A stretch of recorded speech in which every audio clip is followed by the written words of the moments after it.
കൊടുങ്ങല്ലൂരിലമ്മേ ദേവിയെ അമ്പര ചുംബിയാകുന്നൊരു കാളി ചന്ദ്രകലാധരിയാകുന്ന കാളി കറുത്ത മുടിയഴിച്ചിട്ടു കണ്ണുകൾ അഗ്നിപോൽ താനെ ജ്വലിച്ചു ചെമ്പട്ടു വാരി വലിച്ചൊന്നുടുത്തൊന്നു പള്ളിവാൾ തേരിടുന്നേ ദേവിയെ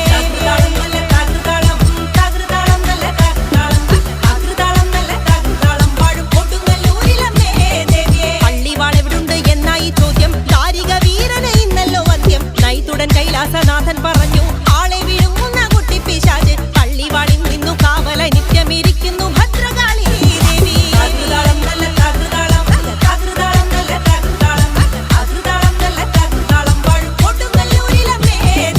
അതുകൊണ്ടു നിന്നെ അയക്കുവാൻ വയ്യ അതു കേട്ടു ശ്രീഭദ്രമെല്ലെ ചിരിച്ചേ പള്ളിവാൾ ചെന്നെടുക്കുമി കാളി പിശാചിനെ കണ്ടാൽ വിഴുങ്ങുമി കാളി നേരെ തിരിച്ചവൾ പള്ളിവാൾ ചെന്നങ്ങേ